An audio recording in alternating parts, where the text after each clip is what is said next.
just wanted to answer a question that I've gotten that was related to something I just posted on Twitter. Justin Center Publications just recently released a new book. Well, it's an old book, and it's a book we've released before, but it's a new edition of an old book that is called The Lutheran Pastor by George Henry Gerberding. And I posted a quote from that particular book where Gerberding talks about the role of the pastor in talking politics. And Gerberding has some pretty strong cautions toward the pastor, which I think are very helpful, in that the pastor, as he urges, should not get really involved in partisan politics, should not get really involved in large political rallies, because the pastor needs to be focused on word and sacrament ministry, but also because the pastor needs to be in a position to minister to people of various political opinions. And what Gerberding is saying there is not that the pastor shouldn't have any political opinions, because he talks about being able to think through these things well and being able to discuss them, with intelligent people. He says, you could have a conversation and share your ideas, but you have to be careful in the political realm as a pastor, because you have to understand the limits of your calling and what things you should and shouldn't talk about. But this just raises a broader question of my own ministry and my own life and what I do, on YouTube or in other places. And, that raises the question of, are there certain topics that I won't talk about because of my calling in the church? And the answer to that is yes. So the question is one that I've wrestled with significantly. I do tend to have rather defined views on a number of issues politically and otherwise, but I try to be very cautious about what things I actually talk about publicly and what things I don't. I try to recognize my own sphere of authority that God has given me and the calling that God has given me. And so within that, I try to kind of piece out what are some things that are kind of outside of that, and then what are the things that are more broadly in the realm of what my calling is, and what the church should boldly speak to and what it shouldn't. So in terms of my own calling and ministry, I try to stay away from certain things. And those things really are economics. You're not going to hear me talking about economic policy. Healthcare, I'm not going to talk about policies about healthcare. Second Amendment issues, I just don't talk about those. And endorsing candidates, that is not something that I will do. I don't feel comfortable doing that in my position. And those are probably the major ones. There are some more too, and I'm sure you could think of what some other things might be politically that I simply don't talk about. And the reason for that is that I don't really see myself as being given by God a call to deal with particular acts of legislation in those ways. So on the other hand, as a minister of the gospel, and one who, to be clear, I do this on YouTube and podcasts.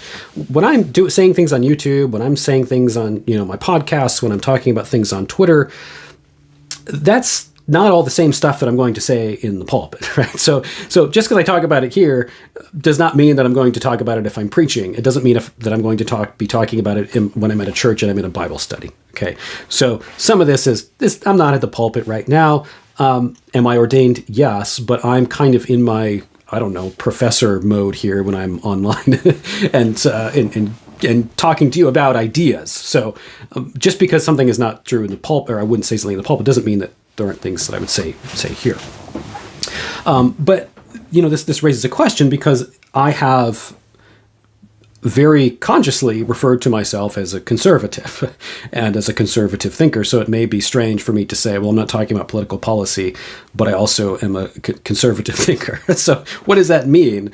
And basically, when I'm thinking about the kind of conservatism that I'm most concerned with, it tends to be those things that are related to three realms. And those three realms, those three topics, are within the mission statement of my organization, Justin Center, and the things that we speak to, right? So those are theology and philosophy and culture. And all of those are, of course, related to politics, and they're related to each other. But I try to keep my discussions, the things that I talk about in those realms when I'm producing material publicly, because when I produce these videos, I'm doing it as a representative for the organization Justin Center. and I want to be consistent with what my calling is and what the calling of that organization is, which is to touch on those three areas and not delve too much into politics where it diverges from those areas. So when I speak about, conservatism, I am mostly concerned with the church and theology first and foremost, right? That's my call. That's my primary call. Classical philosophy and the challenges of the Enlightenment and Enlightenment liberalism, as well as postmodernity and neo and post-Marxism. Those are big concerns of mine, and they're big concerns of mine because they really affect the church. They aren't things that I think we can just say, as a pastor, say, well, that's political stuff, and I just ignore it. I mean, it's significantly impacting how our culture and society views things like the self, and how it views others, and views God, and views meaning and reality, and the basic questions that the church is really there to answer. So I don't think those things can really remain unchallenged. But then my concern is largely, the preservation of Western culture. And why am I concerned with preserving Western culture? Because the development of Western culture was largely through the lens of Christianity. And when you find these attacks on the West that are so prominent today, and not to say there's nothing to critique about the West. Every culture's got plenty of its sins, okay? We've got plenty of our own. But these constant attacks on the West really are attacks on the Christian heritage of the West. So to just simply frame it as if this is merely some kind of disagreement with a political ideology is just not the case. And so people say this to me when I'm dealing with Marxism is, you can't talk about Marxism because you're not an economist. Well, I don't. First of all, when I'm dealing with Marxism, I'm not setting forth, the details of economic theory, or I'm not a Milton Friedman. You can go read Milton Friedman if you want to get some of that kind of material. I'm not an economist. That's not my role. There are plenty of people that I have read and do read on those issues, but that's not my calling. But why I challenge Marxism is for its ideological underpinnings that harm the faith, right? That really are a challenge to the basic assumptions of Christianity in the Western world. And I think there's no question that Marx and the early Marxists set themselves up as an alternate belief system about the world. I don't buy the argument that so many of you throw out at me that it's just simply an economic theory and that's it. Marxist governments have killed more Christians than any other institution in the entirety of human history. So for me to just say, well, that's economics and I'm stepping out of it, it just makes no sense, right? So in doing that, though, what I'm not doing is proposing, this or that economic theory, but what I'm trying to critique and criticize is that which is opposed to the faith. That's part of my role in defending the Christian faith and defending the sheep as well. So I will, touch on those kinds of issues in terms of my talk about Western culture. And then when I speak about, things that I really care about with being a gentleman, something that I've been talking about a bit, and I'm doing a lot more thinking about and some writing about this topic as well. There's a lot more that I want to say. And retaining manners and retaining social distinction, the reason why I care about these things also is not, I wouldn't call it political in the sense of political policy, but because the development of manners in the Western world, the development of deportment did come in a Christian context.